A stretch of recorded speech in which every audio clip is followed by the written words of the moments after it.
इस कहानी की लेखिका है सोनिया सैनी। कहते हैं डाइन अपना बदला 7 जन्म के बाद भी नहीं भूलती। एक बार जो डाइन किसी का घर देख ले उसे छोड़ती नहीं। तकरीबन 70 साल पहले की बात है। पहाड़ के एक छोटे से गांव में रहने वाले रंजन को पिछले कई दिनों से कोई काम नहीं मिला था, इसलिए काम की तलाश में वो अपने गांव से काफी दूर निकल आया था। सर्दियों की कोहरे से ढकी शाम थी।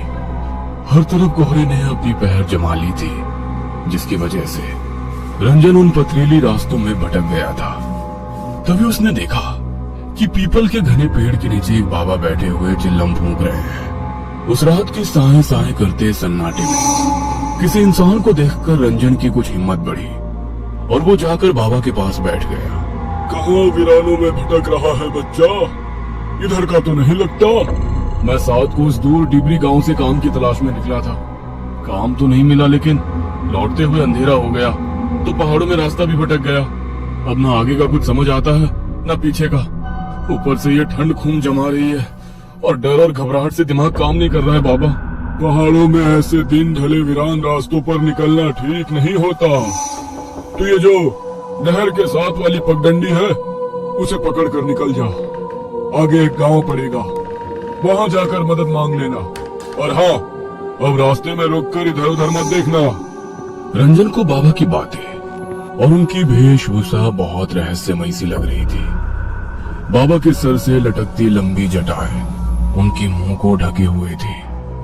हाड़ कपाती ठंड में उनके शरीर पर नाम मात्र के कपड़े थे और आंखों में इतनी सुर्खी थी कि देखकर कोई भी डर जाए। ठंड से परेशान है बच्चा? ये ले, 2 कश भर ले, थोड़ी राहत मिल जाएगी।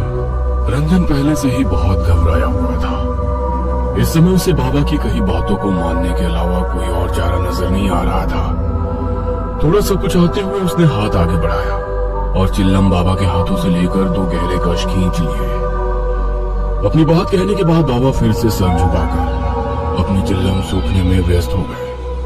रंजन कुछ पल वहीं खड़ा था और फिर चुपचाप बाबा के बताए रास्ते पर आगे बढ़ने लगा। जैसे जैसे वो आगे बढ़ रहा था, पास के जंगल से आती जंगली जानवरों की हो की आवाज से उसके बदन में डर की झुरझुरी सी दौड़ रही थी। अचानक उसे अपने पीछे किसी के कदमों की बात साफ सुनाई पड़ने लगी।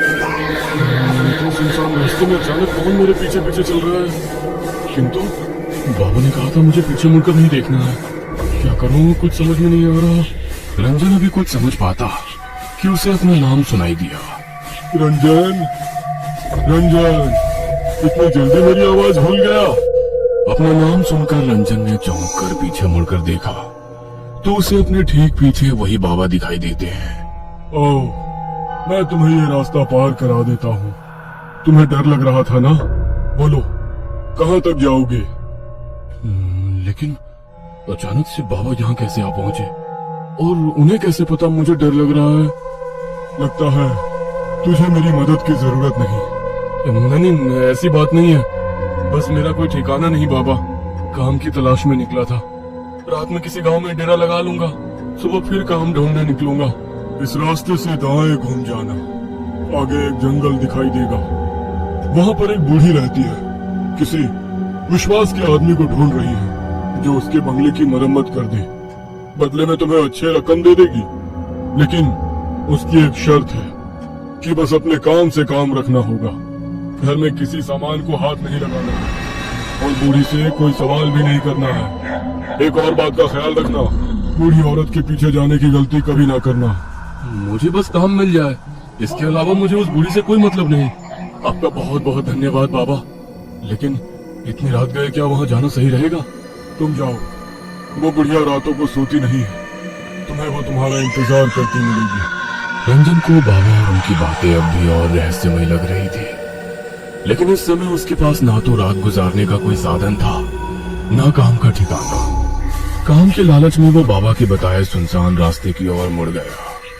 कुछ देर बाद उसे एक पुराना सुनसान सा बंगला दिखाई दिया।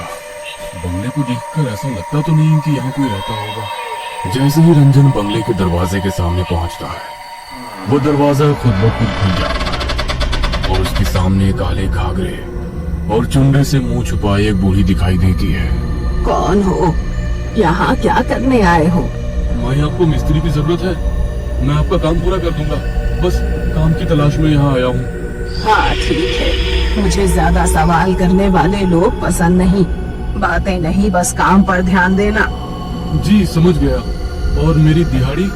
पैसों की तू चिंता मत कर, तेरी इच्छा से ज्यादा ही मिलेगा। बूढ़ी उसे अपने साथ बंगले के अंदर ले जाती है। अंदर का माहौल कुछ अजीब था।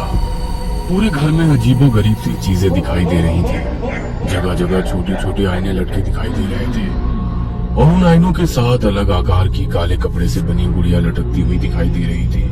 उन सभी गुड़ियों को देखकर रंजन को कुछ अजीब सी सिहरन महसूस हो रही थी। काली गुड़िया की आंखों के आसपास लाल रंग टपकता दिखाई दे रहा था, जिससे वो बहुत भयानक दिखाई दे रही थी। ये घर कुछ अजीब सा क्यों महसूस हो रहा है मुझे? इतने अजीबोगरीब सामान। लेकिन बुढ़िया ने कहा है कि कोई सवाल नहीं करना है, इसलिए अपने मन की शंका मन ही में दबाए रंजन बंगले के उस भाग में पहुंच जाता है जहां पर उसे मरम्मत का काम करना था। बुढ़िया ने उसे रात में ठहरने को एक कमरा दिखा दिया और अगले ही दिन से काम शुरू करवा दिया। इस आंगन को खोद कर यहाँ पर एक पक्का कुआं बनाना है। कर पाओगे? मेहनत का काम है। और हाँ, इसके आसपास चारों ओर दीवार बनाकर घेरा भी करना है। रंजन खुशी खुशी काम करने के लिए तैयार हो गया था। दिन भर बिना मुंह से चू की भी आवाज किए वो अपने काम में लगा रहता। बदले में बुढ़िया उसे दुगनी मजदूरी और दोनों टाइम का खाना खिला देती। एक सप्ताह के बाद काम पूरा हो गया, ये ले तेरा हिसाब। टिमरी गांव से आया है ना तू? हाँ, टिमरी से ही आया हूँ, लेकिन आपको कैसे पता? रंजन की बात सुनकर बुढ़िया ने गुस्से से उसकी ओर देखा। बोला था ना कोई सवाल नहीं। सुन, मेरा एक काम करेगा। तेरे गांव में एक आदमी रहता है, सज्जन सिंह। जानता है उसे? नहीं, जानता तो नहीं हूँ, लेकिन उसकी गांव में एक बड़ी दुकान है, इसलिए नाम सुना है उसका। मेरा दूर का रिश्तेदार है, उस तक कुछ सामान पहुंचाना है। तुझे इस काम के बदले मैं थोड़े पैसे और दे दूंगी, करेगा ना? रंजन खुशी खुशी बुढ़िया का सामान पड़ोस के गांव तक पहुंचाने को तैयार हो जाता है। बुढ़िया ने एक पोटली बांधकर उसे थमाई और कुछ पैसे देकर विदा कर दिया। रंजन ने एक सप्ताह काम करके अच्छा धन इकट्ठा कर लिया था। पोटली लेकर वो सज्जन सिंह के घर पहुंच जाता है। जी, क्या आप ही सज्जन सिंह हो? तो सज्जन सिंह के लिए ये सामान उनकी किसी जानने वाली ने भिजवाया है। कहाँ से आए हो? किसने भिजवाया है? मुझे ज्यादा जानकारी नहीं है, मैं तो साथ को उस दूर काम करने गया था। वहीं एक बुढ़िया मिली जिसने ये सामान आपको देने के लिए कहा। सज्जन सिंह हैरानी से वो पोटली खोलकर देखता है तो उसकी चीख निकल जाती है। तुरंत ही वो उस पोटली को वापस बांधता है और उसे वापस पकड़ा देता है। इसे तुरंत वापस देकर आओ, जिसने तुझे ये दी है। ये मेरा सामान नहीं है, और खबरदार, अगर आज के बाद यहाँ दिखाई दिया, मुझसे बुरा कोई नहीं होगा।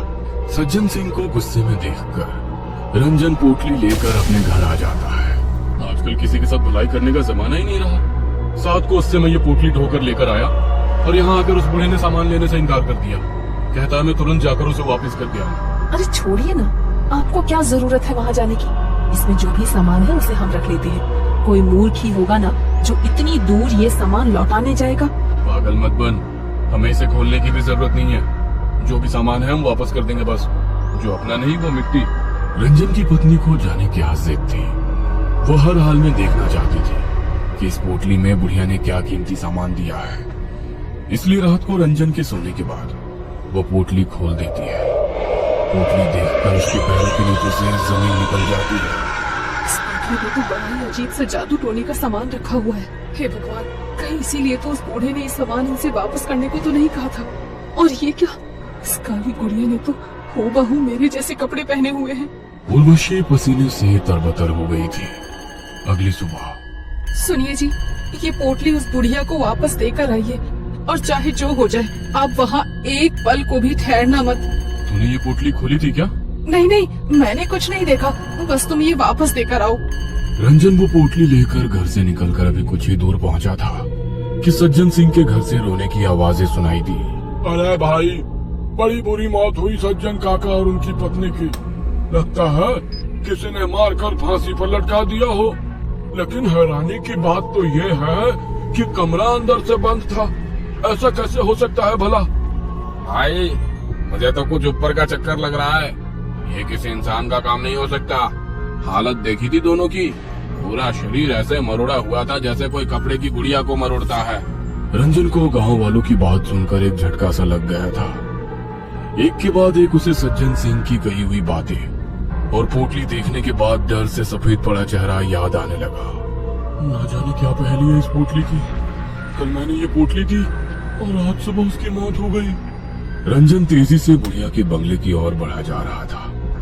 आज जब वो बंगले के सामने पहुंचा तो पाया बंगले के दरवाजे पर एक ताला लटक रहा है और बंगला भी उसे कुछ ज्यादा ही सुनसान सा नजर आया।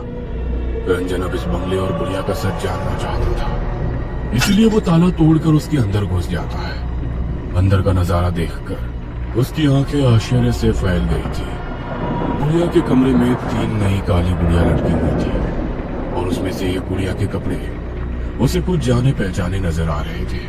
रंजन घबराकर उस बंगले से निकलकर बाहर सड़क की ओर आ जाता है।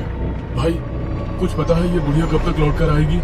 रंजन की बात सुनकर उस आदमी ने उसे ऊपर से नीचे तक घूरते हुए कहा, पागल है क्या भाई? ऐसा क्यों कह रहे हो भैया? क्योंकि यहाँ कोई नहीं रहता। 50 साल से लटका है ये ताला। और हाँ, भूत बंगला है ये। रात के समय भटकना भी नहीं उसके आसपास। हाँ। उस आदमी की बात सुनकर रंजन की रीढ़ में ठंडक दौड़ने लगी। क्या? भूत बंगला? भाई मेरे दादा कहते थे किसी डायन का बंगला है ये। इसमें वो तरह तरह के टोटके टोना किया करती थी। एक तांत्रिक था जिसने इस डायन की चोटी काट कर इसे जला दिया था। तब से ये बंगला ऐसे ही पड़ा हुआ है। कहते हैं आज भी रात के समय इस रास्ते से गुजरने वाले लोगों को वो डायन दिखाई दी जाती है और उस तांत्रिक का पता पूछती है। अपने सूखते हलक से रंजन ने अपना आखिरी प्रश्न किया। तांत्रिक? कहाँ रहता है वो तांत्रिक? कुछ मदद कर पाओगे क्या? भाई सुना है उसने इस डायन को मारने के बाद ये काम छोड़ दिया और दूर किसी गांव में जाकर बस गया। उसकी पहचान अब किसी को नहीं पता। बातें करते हुए रंजन बंगले से कुछ दूर तक आ गया था। आदमी के जाने के बाद अब मुझे ये पहली समझ में आ रही है। जरूर सज्जन सिंह वही तांत्रिक है जिसे वो बरसों से ढूंढ रही थी और उसे मारने के लिए उसने मुझसे इस पोटली में जरूर कोई तंत्र का सामान भिजवाया था जिसने सज्जन सिंह और उनकी पत्नी की जान ले ली। लेकिन अब मैं इस पोटली का क्या करूं? रंजन कांपते हाथों से उस पोटली को उठाकर जंगल की ओर फेंककर अपने गांव लौट आता है। गांव आने के बाद उसने अपने घर का दरवाजा खोला तो उसे उसकी पत्नी भी सज्जन सिंह की तरह रहस्यमयी हालत में फंदे से लटकी हुई दिखाई देती है। पत्नी के जाने से रंजन पूरी तरह टूट गया था। वो हर पल खुद को ही उर्वशी की मौत का जिम्मेदार मान रहा था। आधी रात का समय था। रोते रोते शायद रंजन की आंख लग गई थी। तभी उसे अपने दरवाजे पर दस्तक सुनाई देती है। रंजन दरवाजा खोलता है तो उसके सामने फिर से वही मनहूस पोटली रखी दिखाई देती है। डर से रंजन पसीना पसीना हो रहा था। घबराकर वो इधर उधर देखता है। कुछ ही दूर पर पेड़ की ओट में एक काले कपड़े वाली बुढ़िया घूंघट के पीछे से झांकती हुई उसे नजर आती है, क्योंकि जो पीछा छोड़ दे वो डायन नहीं। ये कहानी आपको अच्छी लगी हो तो हमें सब्सक्राइब करें। हमारा इंस्टाग्राम और फेसबुक पेज जरूर फॉलो करें।